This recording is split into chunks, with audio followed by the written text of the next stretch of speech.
Avez-vous déjà remarqué qu'il est très compliqué de créer des changements importants dans nos vies, que ce soit en termes de comportement, en termes d'émotions, des habitudes qui se sont ancrées depuis des années, ça se comprend. Malheureusement, on n'a pas appris à créer ces changements-là pour nous-mêmes et pour les autres également, parce qu'on n'a pas eu le mode d'emploi, le mode de fonctionnement de notre cerveau. Prenez l'image d'un arbre, imaginez que vous deviez en prendre soin et que pour ce faire, vous traitez les fruits. La logique et le bon sens voudraient que vous vous occupiez des racines, de ce qu'il y a sous terre, peut-être même de la terre pour pouvoir en prendre soin. Et bien dans nos vies, dans nos problématiques, c'est la même chose. Très souvent, on veut créer des changements dans nos vies, dans nos comportements, dans nos habitudes et dans plein de choses à un niveau conscient, alors que la problématique est inconsciente.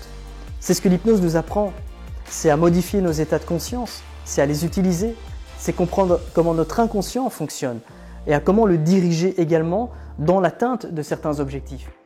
C'est avant tout un métier centré sur l'humain. Et il est clair que ça comporte un certain investissement de sa personne, de son temps, de son énergie. Et à la base de cela, il y a l'envie de contribuer à l'autre, contribuer au changement des personnes qui viennent nous voir. On va voyager dans des histoires de vie différentes. On va passer d'une émotion parfois pas agréable à une émotion très agréable. J'aime bien employer l'image des montagnes russes. C'est une séance d'hypnose, c'est souvent, il y a des hauts, il y a des bas, et au final, l'idée, c'est de pouvoir contribuer au développement de l'autre. Mais avant cela, évidemment, c'est l'envie qui nous anime, c'est l'envie qui est présente et qui nous pousse à contribuer au changement de la personne qu'on va accompagner.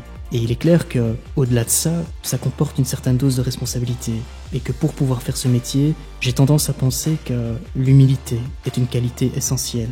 De se dire qu'on ne sait rien, qu'on ne sait pas autant que la personne en sait sur elle-même. Comment créer des solutions, comment atteindre ses objectifs. Il est clair qu'on va l'aider, mais c'est toujours la personne qui est experte de son changement. Et l'idée, c'est de se dire finalement qu'elle possède toutes les ressources en elle pour s'améliorer, pour se développer.